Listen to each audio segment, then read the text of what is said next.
Josh Porter here. And Jason Burkhardt. Welcome to the SolarCoaster. Episode 38, a very special fireside chat with Mayor Alan Arakawa is just around the corner, but we're going to do the news first. We were really excited to get this episode up and running. We've been talking about doing this for a while, and I was just, astonished really by the content that we covered in this, Jay. Yeah, I was kind of surprised. It was supposed to be a 10-minute interview, and we sat there for a good, I want to say close to 40 minutes with him. He has a tremendous perspective. Yeah. Really looking forward to sharing this with everybody. Yep. Okay. Well, let's jump right into the news, just like you said, Jay. Some amazing stuff that's going on in the world. Unless you've been living in a cave, you've heard that President Trump had decided to levy the tariffs that the International Trade Commission had recommended, which was 30% on imported solar panels. So this is actually a pretty big deal. A lot of squawking going on throughout the industry right now. Okay, it's not 30% perpetually. It is a 4-year plan. The tariff is drawn down over time. So the first year is 30%. The second year is 25, and third year 20, and then the fourth year will be 15%. Right. So it's not just solar panels will be 30% more expensive forever. Right, and 30%, we're not talking about the installed cost either. We're talking about just the panels themselves, which has become a smaller and smaller and smaller component of the overall job cost, right? Well, for sure. Labor is always figures really heavily into the equation. There's now battery and inverter systems that are not part of this tariff. It really is just panels, the actual physical panel, and or cells. Individual cells are also covered by this tariff. So if you're importing just cells and doing final manufacturing, even within the United States, you're still going to have to pay the tariff. So everyone out there is trying to get a sense for what this means. I personally, Jay, got calls from friends and family saying, I'm so sorry that you're going to have to have this challenge in front of you, and I really appreciated those calls. But really, at the end of the day, my response was, I don't think it'll matter that much, right? And we tried to, you can see out there outside of the solar industry, people are trying to get their head around what this means, right? And both, I'd say, on the very kind of pro-solar camp, there's a lot of aggressive language out there. And on the very the other side of the conversation, there is some aggressive language about how important it's going to be. What we're discovering is that it's like most things that policy that gets initiated, the truth is somewhere in between there. And I think that there's an article here. This is just a random one. It's on Seeking Alpha. It's the opinion of this fella. I think his name is Kirk Spano.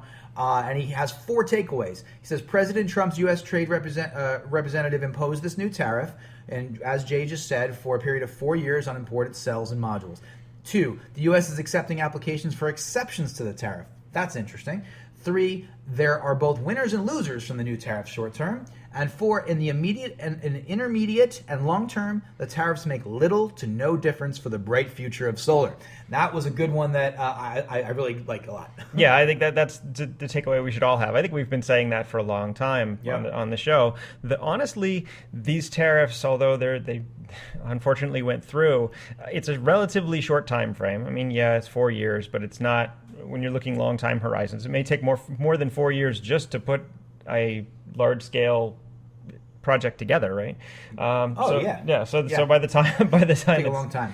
It's going to take a long time, and those tariffs are really not going to make an overall difference in how much solar is rolled out by 2045, which is where our 100% renewable energy target is here in Hawaii. Yeah. I mean, I think that there's a lot of conversation going on out there, but I think the reality is that this is a modest shift in how things are going to actually take shape. If anything, I don't really see any major impacts on our industry, right? We're already got a lot of action here, a lot of energy in this industry. It's definitely taken off. But there is some really interesting conversation out there. And I'll tell you what, I don't know if this was scheduled to, so this next article here is from the digitimes.com. And this was, they're saying that URE is going to set up a PV module plant in the U.S. So, that's kind of funny. First of all, who are they?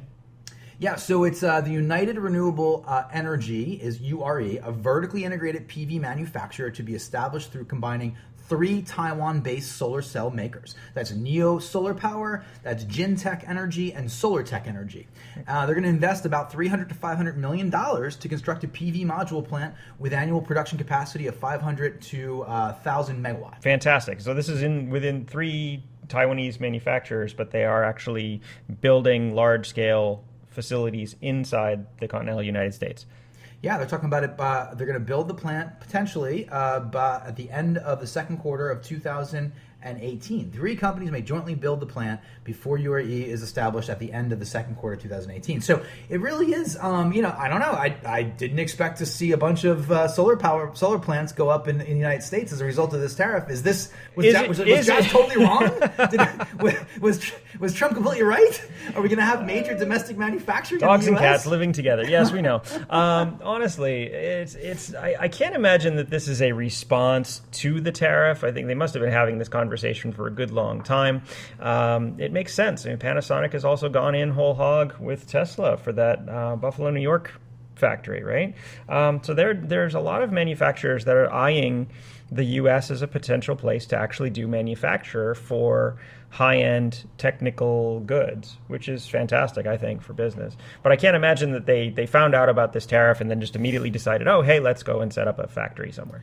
It's what's interesting in this article is they say that in-house demand will take up a considerable portion of the new factory's output. So it looks like they're engaged in projects already. Maybe they've sold large-scale projects, and they're looking to basically not have to pay that tariff. So it could be like an insurance policy against their already planned deployed utility-scale solar projects. Sure, absolutely, and I think it makes long-term sense too, because if this tariff, we've kind of set a precedent that now this tariff is done if somebody else requests it or we decide to extend it for whatever reason, they would be protected. Right, there you go. Okay, let's move right on to some technical potential solutions in order to address this additional cost for solar based on the tariffs. So there's an article here. This is an interesting one. It's at theconversation.com, and the title of the article is Can Mirrors Boost Solar Panel Output and Help Overcome Trump's Tariffs? What? Well, I think the title is trying to jump on the bandwagon of the whole Trump tariff conversation.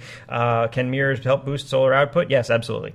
Right. And what do we mean by mirrors? Yeah, this is really there's kind of a clear picture on top of this article if you check it out. Jay and I met a handful of these manufacturers at maybe InterSolar, was it? InterSolar, yeah. Yeah, and it basically what it is a mirror that's attached to a solar panel and then reflects in more sun at any given moment throughout the day. In order to increase the energy generation, the power, and of course the guy's sitting there going, "Oh, this works great," and everyone's up kind of trying to dupe him and say, "No, this thing never worked. It burns holes in the panels. It'll invalidate warranties." I mean, I remember the guy defending himself. He wasn't even a broadsword. Yeah, really difficult situation. But I mean, what I see here on this roof is actually it looks like just a Mylar over a frame. It's not even a true mirror like you would think of a bathroom mirror or something. Right. It's certainly not glass. So I could see some potential for hot spots. Right. Because it's not a uniform surface. But if done well, these things can actually be on trackers correctly. I mean, that's what they do for really, really large solar installations where they actually boil water with the solar. Mm-hmm. That's a different thing, but I mean, you can definitely have these track the sun, keep reflected light on the panels more. They would obviously be hotter. I'd like to see some kind, maybe a sun drum on the back of there to kind of dissipate some of that heat. Wouldn't that be fun? and solar panels as well. We just came out of a Panasonic training conference at the Marriott, and the Panasonic fellows were talking about how 5-10 years ago those hot spots were in the polycrystalline days and in the kind of earlier iterations of solar panels. We would see hot spots. We'd get them here in Hawaii because of the droplets of rain and the intermittent rain. And we'd see burn holes in the actual panels. But now the Panasonic guys are saying that's really a thing of the past. Our technology now, we don't have those issues anymore. So maybe they're more resilient to this type of amplification of energy. Mirror on the wall. Give me more solar panel. I mean, give me more solar energy, right? So, and they did recap the tariffs, the effects. 12 times faster than the rest of the economy, solar job growth, and we're going to get an increase of 10 to 15 cents per watt. That was their initial conversation in this article, and they're talking about how these mirrors can increase energy production by about 30%, and therefore kind of counter the Trump tariffs. More generation from the same panels. Yeah, get it. So anyway, very cool stuff. Take a peek at that. That is our news and events. We got a big one actually for Maui. One final note. Absolutely. The first utility scale solar project on Maui. It actually was supposed to be operational when? It was last year. They're literally like a year late. It was 2016, the end of 2016. You mean something takes a little longer than expected in Maui? Something takes a little longer. The contract was extended. Miko actually had the option to cancel it and say, you know what, we're not going to do this anymore. But instead, they extended the contract, allowed these guys to have another year, and into February of this year, 2018. So instead of December of 2016, we're into February of 2018. But they've completed construction as of December 31st, and they're only going through their final checks and what do you call it? The actual communications. Commissioning the system, and getting all and it's a 2.87 megawatt solar project. So that is a pretty, for the first utility scale solar farm here in Maui. I mean, that's Yahoo! Bravo. Here we go. I mean, that is a wonderful thing. And I got to tell you, I'm pretty sure the fellows that did this are good friends of ours, and they've been keeping it kind of close to the vest. Yeah. We all know who they are. Shout out. Maybe we can get Emily to come in, my former VP of Ops, and see. I think she may be a part of this project, but that's the extent. That's all I'll say. I don't know what's confidential and what's not here. They did say that it's Hawaii Pacific Solar, Haleakala Energy Associates, and the owners are Hawaii residents, according to PUC documents. Excellent. Which is wonderful. That's keeping the money here in the community. Which is one of the things when you listen to the mayor's interview, that's one of his key points, is that we really, instead of exporting dollars for diesel, we should be keeping that in-house. That's how we grow this economy and protect our own here in wonderful Hawaii. Right. So we have a great show ahead of us. That's our news and events. We kind of rocked through that because the mayor had a lot to say. Yep. And are we going to jump right into our commercial, Ryan? We're going to do commercials right now, and then we'll jump right back with the mayor, so stay tuned. Aloha and welcome to Maui Solar Project. It is easy to feel rejuvenated just stepping outside on a magnificent Hawaiian day. Maui Solar Project is here to help harness that energy you feel in your body and use it to power your homes and businesses. As lore tells us, Maui harnessed the sun so as to slow its path across the sky. Join Maui Solar Project as we harness the sun's energy and slow Hawaii's dependence on fossil fuels. Call Maui Solar Project at 269-2352. MauiSolarProject.org. Tabuchi Electric, a leading worldwide inverter manufacturer, presents the second generation of the Eco-Intelligent Battery System, the IBIS. Tabuchi's grid-friendly system includes a high-efficiency inverter, stackable batteries, and integration with Jelly software for the most adaptable battery storage system on the market. The system is optimized for energy management and cost performance. Maximize your solar investment with Tabuchi's electric Eco-Intelligent Battery System. The Sonnen Battery Eco is an energy storage solution that utilizes intelligent energy management software. The system is available in a variety of storage capacities and allows for expansion. Sonnen Battery Eco allows you to save money by harvesting energy from your solar PV system and using that stored energy when rates are more expensive. Sonnen Battery Eco is specifically designed to provide you and your family peace of mind in the event of power outage. Our unique power detection system will sense outages in real time and automatically switch over to battery power.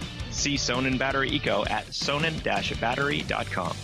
MIT founded Pika Energy, makers of the Pika Energy Island, a smart energy management system that uses solar panels, lithium batteries, and intelligence to manage your energy and keep you powered even during outages. With a clean, intelligent alternative to grid power, you're in control of your energy future. Pika's Energy Island lets you manage electrical costs with HECO-ready self-supply functions. Pika's largest battery, the Harbor Plus, offers 16 kilowatt hours of stored energy and can power loads of up to 10 kilowatts. And if you need more capacity, just add a second or even third Harbor Smart battery to the same system for a maximum of 48 kilowatt hours of usable storage. Pika Energy, own your power. To learn more, visit pika-energy.com.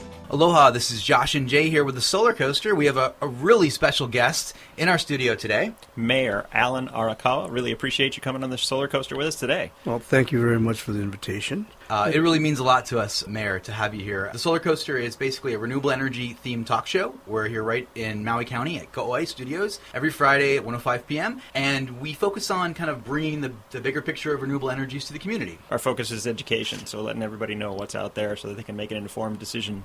Thank you very much for doing this because it's critical that we get everybody to understand that we have to move to 100% alternative energies. Absolutely. And, here in Maui County, we're trying to create the path to get to 100% alternative energies.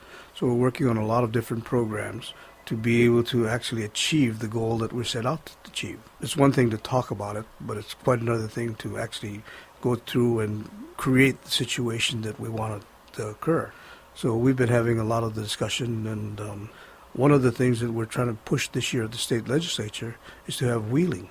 Wheeling is the ability to use the electric lines, the Maui electric lines, to be able to take energy from one point to another point. Wow, that's a big step. It's a huge step, and it's very necessary because, currently without wheeling, if you produce all the energy that Maui needs in Haiku, you can't take it to Kahului, or you can't take it to any other point of the island. So you can only use the energy that you're producing right where you're producing it. Right. You can't even take it off property, really.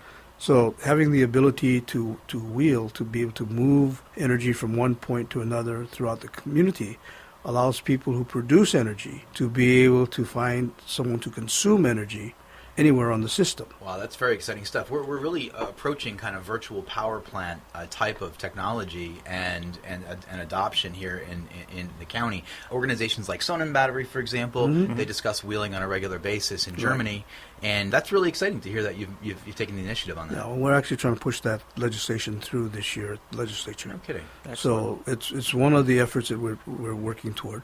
Last year they were discussing having community photovoltaic systems and having the community being able to utilize the combined photovoltaic panels for that community and the credits for that community, which is a form of wheeling. But what we wanted is in its more pure sense to be able to create energy and move it throughout the system. Now, I firmly believe that if wheeling is allowed, within 5 years after it's passed, we will have 100% alternative energy creation. I think it'll be that fast. Wow. We have the capability of creating all the energy we need within our community. It's how we distribute that energy from one point to another, and it's also how we back it up. Now, we have projects that are going on right now. We're going to be working with a company to do about 500 acres of biofuel. And at our Kahului wastewater plant, we're going to be creating that biofuel energy production center. I'll call it that. So we're going to be taking a lot of the county facilities, and we're going to be creating the energy that we need to be able to run the facilities. Now, we've had the capability of taking ourselves off-grid for a long time. We've put up photovoltaic cells at a lot of different areas, but we've been working with Maui Electric Company, so we don't want to take ourselves completely off-grid until they're ready for us to be completely off-grid, because we have to be cooperative. And we don't want all of the costs to go on to the citizens who are not off-grid. No, because the reality is that you need a critical mass of customer base to be able to keep the electric company's process alive. To cover those infrastructure costs and also the reactive load. If the county were to go off, there could be a significant change in the way they actually model their energy production. There'd be a huge change. Yeah. And the fixed costs that they have are fixed costs that they have. So many are long-term costs. So we have to be able to try and balance off how we're going to adjust so the community doesn't get hurt. Slowly but surely, we're working also with creating charging stations for electric vehicles. And when we start doing that, one of the processes we're looking at is to try and create independent energy sources to be able to charge the charging stations.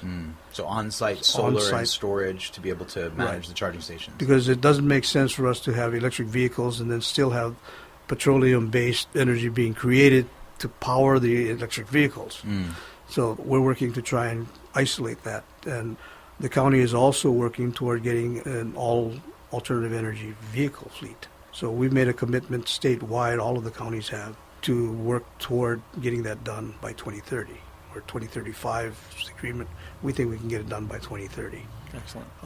We're working with some Japanese companies to be able to create the charging stations as an independent business, and also to try and unify all the different types of chargers into one commodity, so that the companies that are putting up the charging stations can now universally charge any kind of vehicle. So if all the vehicles have the same kind of hookups, then it makes economical sense to be able to put up these charging stations, and everybody can feel comfortable that they're going to be able to charge wherever those stations are. Until we do the universal, and this is being worked on nationally, by the way, internationally for that matter, until we can do that, then every car company has their own individual charging stations, and you have to have a lot more of those. So economically, it doesn't make a whole lot of sense. You make it a universal system, then everybody can charge at the same charging station. Economically, business-wise, you'll be viable. Yeah, just like putting fuel in your car, it's going to fit when you go to the gas pump. Right. We'd You like want to change go to a it gas electricity. station, you can go to any gas station.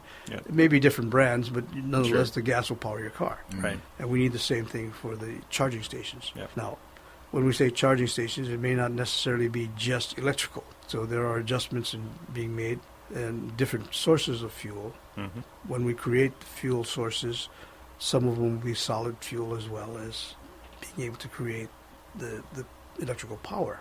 So when you create a fuel that you can actually translate into something that a vehicle can utilize, then you have different ways of dispersing that. So at our landfill, the Energia project that we're looking at will create an alternative form of fuel as well, so that we can actually use that to be able to take to our various facilities and utilize that as fuel to replace the current petroleum-based electric. So it's really a much bigger picture than simply solar right now. You have a variety of initiatives happening. Are we talking about methane for the landfills? Is that the type of fuel you're describing? Methane will be part of it. We have a contract with the state at the airport, so we'll be piping the methane to the airport, do a conversion for power there. Economically, we have to be able to make the adjustment to meet the goals that we've set of getting to be 100% alternative. And it takes a lot of different technologies to be able to get there. So we're looking at pump hydro, we're looking at all kinds of different systems. Ultimately, most of the systems that will end up where I think we'll end up with ocean-based power, current temperature differences, or we'll end up with earth-based power. When we're looking at the heat from the earth, and I want to say earth-based power because just in the depth of soil, you have differences in temperature. And in some of the Asian countries, I've actually seen units where they go down about 10 to 18 feet, and they use the heat from the ground to thaw out the sidewalks and to be able to cool buildings. Yep. Mm-hmm. So just the temperature differences can make a difference. It doesn't have to be volcanic action. Yeah. There's a lot happening in that area around the world Yes. in terms of that temperature differential and working with heat exchanging systems. Right. To be able to harvest that in one way or another, right? Right. Very, very, very interesting stuff. And it really feels like when talking with you right now that there are just so many different initiatives happening, looking at the full picture of how to reduce our use of fossil fuels. Now, one of the conversations we had with in our shows, we've had about maybe 7-8 months of shows, right, Jay? Mm-hmm. And so we had Doug McLeod, the former Renewable Energy Commissioner, come on. And he was talking about kind of wearing his his Maui Energy Conference hat, Right. talking about the issue of renewable energy versus decarbonization. And right now in Germany, there's a huge discussion about that because of all the forward progress they made with renewables that didn't necessarily get them forward on decarbonization. Right. So any thoughts in that particular area? Well, one of the politically charged areas is actually working with decarbonization versus renewable energy. Mm-hmm. The biodiesel, for instance, is a carbon-based product. Yep. So if you're going to try and eliminate the carbon footprint, biodiesel is not the replacement for the fuel that you want. But yet it also eliminates a very necessary byproduct, which is the fats and greases that we create. So somehow you've got to get rid of that. So there is a benefit to having the biofuels being used as well, because it eliminates the fat and grease from our system to a large degree. But it is a carbon-based product. Right. Okay. So I'm not going to say we're going to do 100% elimination of carbon base, because there is a need to be able to get rid of some of the carbon that's created in various forms within our community. The Trash to Energy program, for instance, all the paper and all of the organic products that we have can produce energy as well. Right. But it is coming off of a carbon-based product. So do we want to keep all of the trash and not utilize it? Or do we want to utilize that as an asset and get away from fossil fuel more than anything else? And my direction has been more toward eliminating the use of fossil fuel carbon rather than all carbon. Yeah. And that issue is amplified for us being here on the islands because any of the fossil fuels actually being shipped in as well. Right. So we have a use of fossil fuel to get the fossil fuel here, which is kind of double duty. It is, but again, understand, when you're looking at economic development, pure and simple. You develop the economy within the community by either developing more product and developing more sales of that product, or you don't spend as much money outside of the community and you keep the money within the community. So all of the money that we're spending on petroleum is money that is being exported from our community, which is negative. If we can stop buying oil, then whatever is generated within our community now stays within our community. That's a great point. So that would be a huge economic boon for our community. It would be probably the largest economic engine that we have, but it would be a cost savings for the community. But it's an expenditure that would be eliminated. And that is what our goal is. It's not necessary to eliminate all carbon, because in nature, we have to have a balance within our systems. You have to be able to get rid of some of the carbon-based products that are created naturally. All the trees, for instance, if you don't cull some of the trees, you have an overabundance and you can't do anything with it, and it becomes a pest. So there's a balance we're searching for. There's always a balance. So what we have to be able to do is create the best environmental position that we can, not necessarily just eliminating all the carbon. Mayor, we had the president of SEIA, the Solar Energy Industries Association, on last week. A really great show. Abigail Ross Hopper. She's negotiating with the White House as we speak. Some new articles coming out, and her perspective was, she said really that Maui and Hawaii in particular, but also Maui specifically, is really this kind of template, this opportunity for the rest of the country to kind of see how to do it. And she really was there to support, I think, this community. And we asked her, well, what would you say? What would you ask Mayor Alan Arakawa? And she said, actually, the big question really is, and we're also planning on discussing this with the 2018 mayoral candidates. And so the real question is, what is the community looking for, and what can we hear from the community? So a lot of people in the community, when we went out to ask them, they have questions like, well, we don't understand why it's taking so long. We don't understand the delays with the utility. I don't know if you recall, but in 2012, we met in your office with the Kaipakui Fellowship, and I asked you a question. I said, hey, here's my friend Chris. He has 3 kids and a $300 electric bill, and at that point, the utility was saying you can't get solar, right? So that tends to dominate the questions in the community when we put that question out there. Do you have anything to share about that? Well, you've got to realize we live in a very political community. Okay, there are people that depend on the utility, and a lot of jobs are associated with it. There's also a lot of rules and regulations that have been created over time to be able to protect the utilities, which is why we have the Public Utilities Commission. In order to get through all of those layers of bureaucracy, you have to be able to take one step at a time, and you have to sort of prove out that what you're going to do will work. And you have to be able to make it work in a way that doesn't detrimentally affect everybody else. And one of the issues that came out, for instance, is the electric bills, right? So all of us that went on photovoltaic systems, and I have a photovoltaic system, now initially the electric company was saying, well, that's great, right? Then all of a sudden they went, oh, wait a minute, our bottom line is being affected. Now, how are we going to pay for our fixed costs if all of these people are no longer customers? So they have to raise the rates on the people that are still on the system. That's an adverse impact to the members of the community that couldn't, they were renting, they couldn't buy their own systems. So you have to be careful to balance the adverse impacts with the advancement that you're trying to make. That's the role that we play in government, is to make the transitions as seamless as possible with as little damage to the community as possible. The time frame, and I think I told you at that hearing, we could go to 100% conversion today. We could actually go to 100% conversion very, very quickly if we take all politics and you take the funding aspects out of the picture. We could create enough battery reserves just by buying the batteries and having it there. We could literally go through all of the different sources that we have and look at all of the alternative energy sources, combine them, and we have to produce enough power.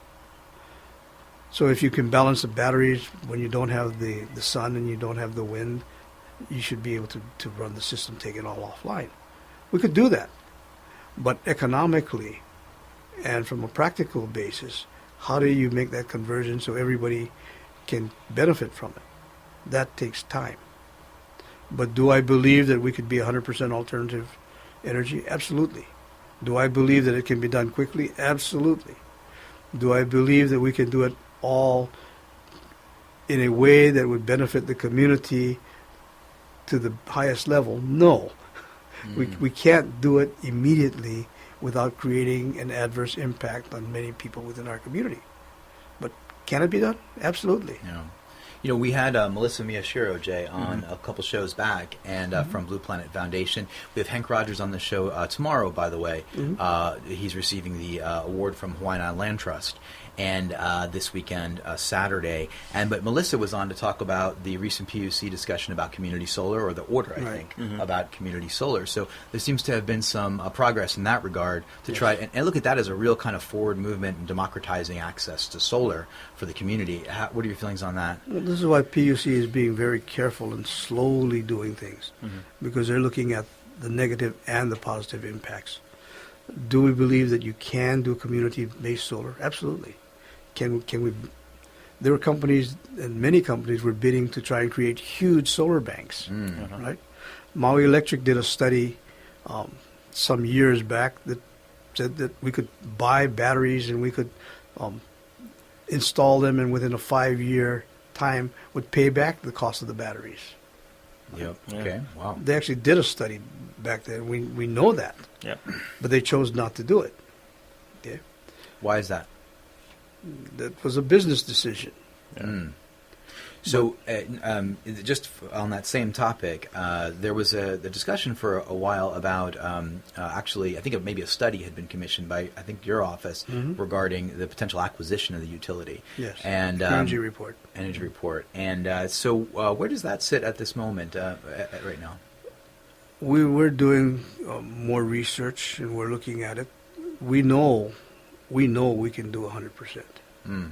That's not even a question in my mind. It's what kind of system do we want to convert to, and that's being debated. Right. Now, at one point we thought about creating a county electric company. And a county utility is not new, by the way. Our water department is a utility. Our wastewater department is a utility. Right. So we have utilities that we can run. The county. Owned by the county. So it's not a new concept. So if anybody thinks that the county can't run a utility, we already are. Yeah. We've considered doing it, but at the same time, we don't want to have the negative impacts to the community. So we're, again, trying to balance off the negative with the positive. But at the same time, we're trying to change the legislation. We're trying to change the process. Now, we've had many, many debates with the electric company. You know, when they were asking every individual to do studies, if you want to put in a photovoltaic system, The IRS study. Yeah, put in a couple of $1,000s and do a study. Well, we pointed out that was ridiculous. Yeah. You do one study, you know what the system capability is. You don't have to have each individual doing that. Yeah. When they were talking about almost everything, cost avoidance, right? They're going, well, you know, the cost of petroleum is such, therefore, in order for us to buy your alternative energy, it has to be less than what we pay for petroleum. Sounds really logical, right? Tell me, what's the cost of oil going to be next year? Right. What's the cost of oil going to be next month? Yeah. You have volatility, right? Well, So- it's a very fluctuating market, and nobody knows. Right. So to say, well, this is the cost that we are looking at to avoid, it's a false. It really is Essentially made up. Right. Yeah, it's a false premise. Yeah. So they come out with all these technical kinds of computations, but it's all based on a false premise. Right. We read a lot of articles trying to prepare for which news is most relevant for the show on a weekly basis, and there was a term that was used recently. Do you remember the utility game of whack-a-mole? Yes. And I thought that is exactly what we've been dealing with. The IRS studies, for example, we as a small company, local company here, and this is separate from the SolarCoaster, Maui Solar Project is my EPC.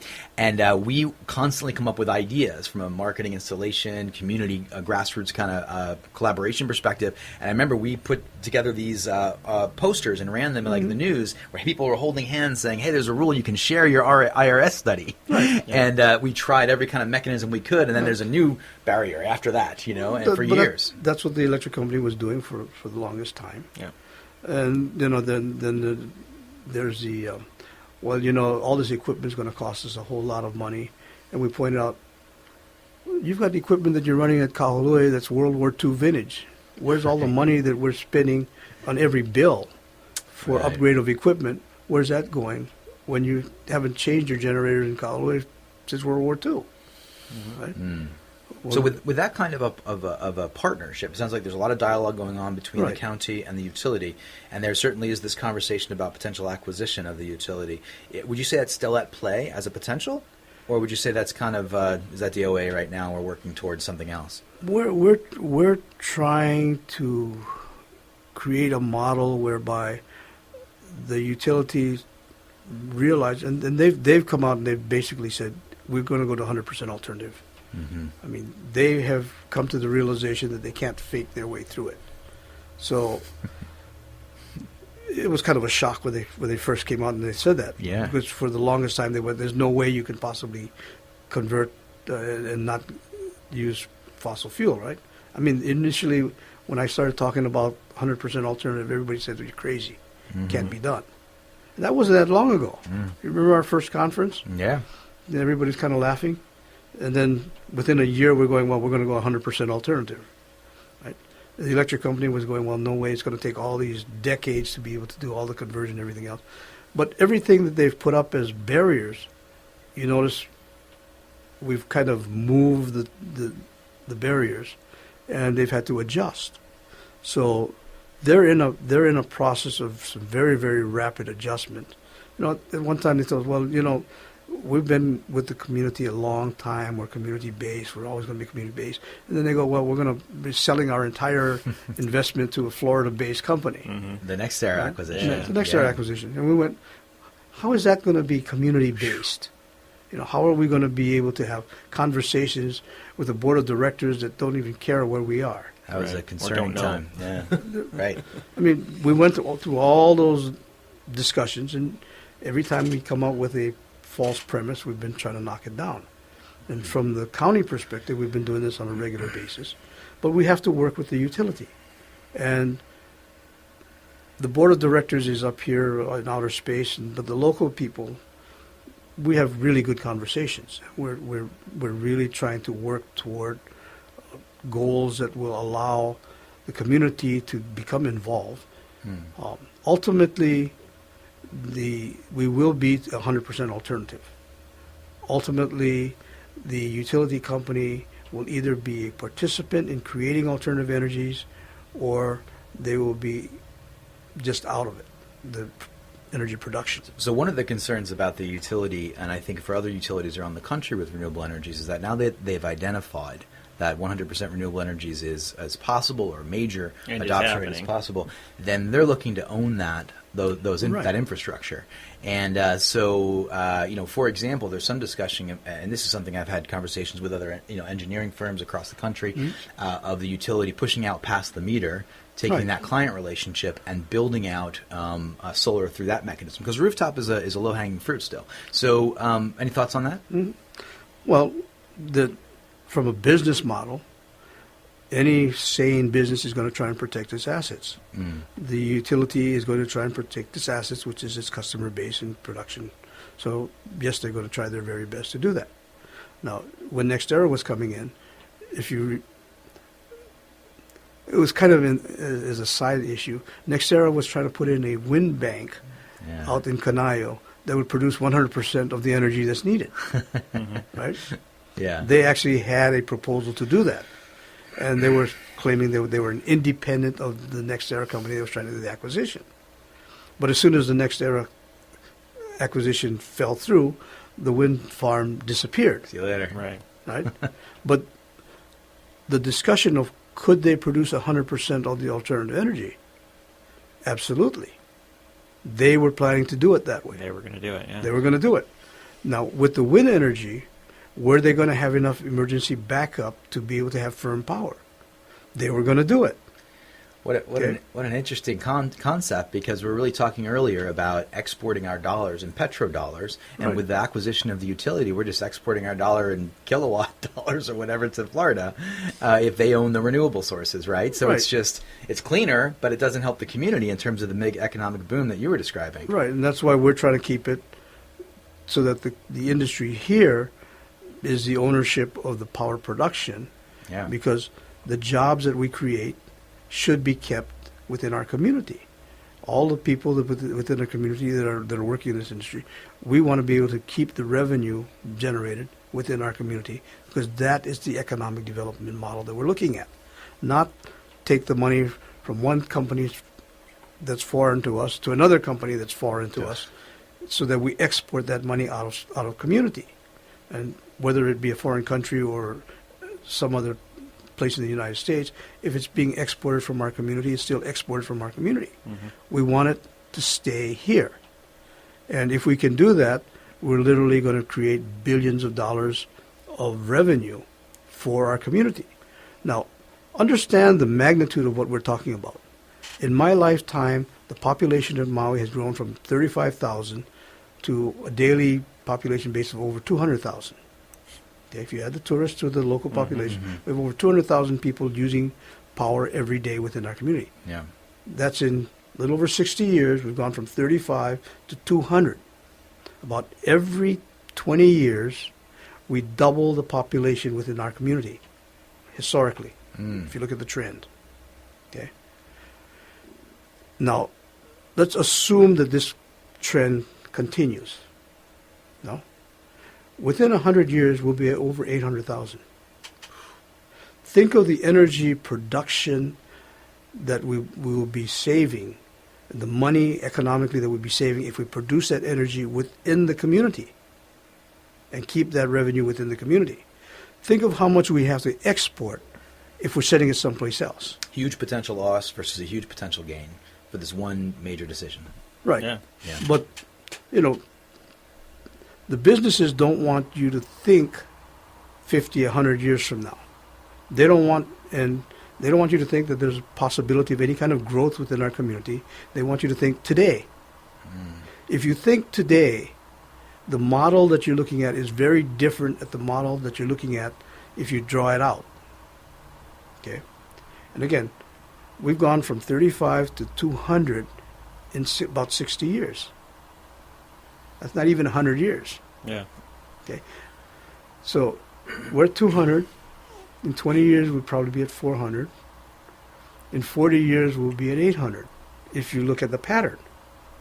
I'm going to assume that at some point this community is going to say, that's too much. It's going to plateau. Let's limit the growth, and let's figure out how we're going to limit the growth, which is what we should be doing. Not just allowing it to grow, because when you take, let's take agriculture. We say, well, let's protect agriculture. Look at Haiku, Makawao, all those areas that used to be ag. They're all gentlemen estates now. Right? So all the people that are saying, well, let's keep it all ag, they're the ones that are living in all the agricultural areas, and they want their big gentlemen estates. At some point, we're going to have to be able to say, this is what we want as a community. This is the picture that we want to create. How do we create that picture? And that's sort of what I'm working on. Yeah. Do you think that 20 years out, 400,000 daily residents of Maui County is something that, can you see that picture? Yeah. I could, when we were living and we had 35,000, I couldn't picture 50,000. Yeah. And then I couldn't picture 100,000. I've Keeps lived coming. through it. Right. I've seen where the sugarcane industry disappeared. I've seen where all the pastures that we had in the upcountry area have been converted to housing. I've seen the pineapple industry disappear. We look at Molokai, Lanai, and look at all the changes in the communities. I've seen this exponential growth that everybody says is not possible. So do I think it's possible? Absolutely. But are we able to maintain, from my perspective, I have a much shorter timeline than you do, 10 years, right? So do we have the capability of it? Can we preserve all of the things that are so remarkable about Maui County with that type of a population base? No. It's trade-offs. I used to be able to go to the beach in Makena and be the only one on the beach. The trade-off is, today I go to Makena and I got to share it with 100 other people. I used to be able to drive on the road at night and not see another car. Today, I've got to be able to look at all the lights glaring at me as I'm driving along the road. I mean, there are always trade-offs, and that's what we have to be able to plan, and we have to be able to foresee. What are the trade-offs that we're looking at as a community? You know, how are we trying to be able to create what we want to preserve? Everybody that came here said, Maui is a great place to live. This is a great place to raise our family. And then they added to the population. And they're going, well, the next person, we don't want them to come. And then those people will come in, and they'll add to the population. So we go from 35 to 200, right? Do we want to say anybody is bad? No. Everybody that came here has good intentions. There are a lot of good people that moved to the islands. But nonetheless, they're changing the character of the community. The characteristics are definitely adjusting. If you live in Haiku, 20 years ago, you could make the trip to Kahului in 10 minutes. Yeah. And some of us used to do it in 7. But you could do it before. Right. Today you can't do it. Yeah. Right? I came in along that road today because I live in Haiku. Right. Yeah. And if the population grows any more, when we're looking at country roads, you're not going to be able to have traffic move at all. It's going to become gridlocked, which is why we're talking about a Paia bypass, which is why we're talking about all of these things that need to be considered, even though we don't want to consider it because we want to say, no, in our minds, we're never going to grow anymore. That's not real. When we talk about traffic, there's actually, from our perspective with the show, we cover the nexus of electric vehicles and the grid and renewable energies. And so this concept of ownership of electric vehicles, of autonomous vehicles, right around the corner, could really impact the way traffic flows work in the next 5 years. It could be a bit of a change in our assumptions. Well, absolutely. And I've been talking for over a year now. Don't discontinue flying vehicles. Yeah. I can actually see somebody getting into their little jetpack, and just like the Jetsons used to, back in the cartoons in the 50s. Yeah. But right now, when you're looking at drones, the big companies are already trying to use it to carry cargo. So they're testing these now in Dubai for passenger travel. Right. The 100 kilogram payload drones. I think we're going to have a drone episode shortly. I'm sure Jason's probably going to cover chime in on that. But do you see something like that possible for Maui County? I didn't think we'd ever get the phones off the walls. Do I think it's possible? I mean, how can you possibly talk to somebody without a wire connecting one phone to another phone? Right. Yeah. The technology has advanced to the point where anything is possible.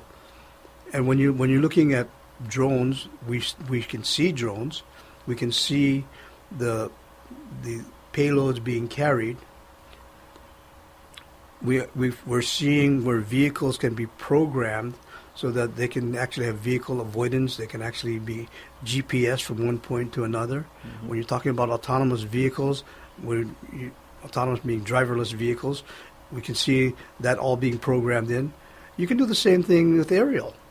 Yeah. There's absolutely no difference, right? Yeah. So can I see that? That's why I was predicting over a year ago that we'll probably be seeing drones within the next 5 to 10 years. Mm. Even with the trades. Well, think of how convenient it would be. You get up in the morning, a drone can be very small. Mm-hmm. You don't need your big garage, right? You take your drone out of the closet, you unfold it, you fly to the office, you fold it up, you put it in a closet. Think of all the space that you save, right? Think of the convenience of not having to buy that car. Because drones right now, you can buy a good drone for a couple $1,000s, right? Yep. If you look at something that can carry a payload, let's say it costs $10,000. What does a car cost you now? Right.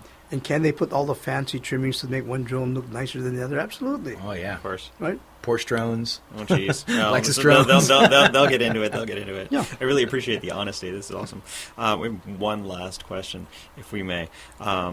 You've been really honest about the past and the present, your outlook through here. If you had one thing in the renewable space to communicate to your successor, what would that be?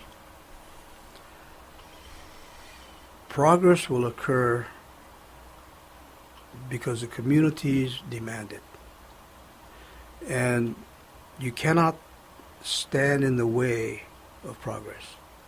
So unless you're willing to be able to constantly evolve, you die. And the community will die unless it's allowed to constantly evolve. So my bit of wisdom is be part of the evolution. Don't try and stop it. Okay. Direct it in the way that we think will best help our community. Fantastic. Well, I can't thank you enough. This has been Mayor Alan Arakawa here on the SolarCoaster. It's been our profound honor and privilege to have you on board. Well, thank you very much. And this 10-minute interview sure lasted a long time. We squeezed it out. All right. Thank you again. Sir. Appreciate Have it. a great day. Have a great day. Wow. Okay, Jay, that was just what an interesting experience that was to sit down with Mayor Arakawa. Yeah, like I said, it was really much more insightful and reflective than I thought it was going to be. For a 10-minute interview, we got a lot.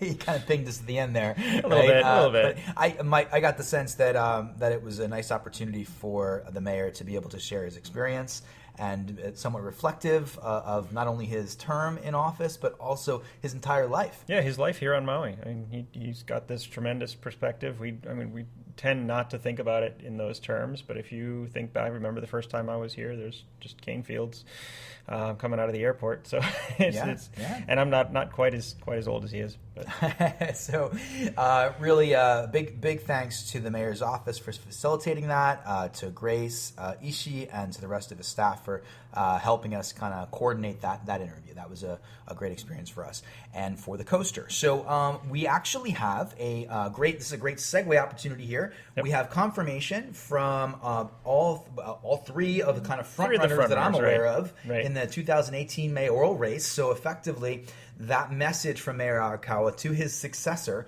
we're going to hear from his potential successors in the upcoming months.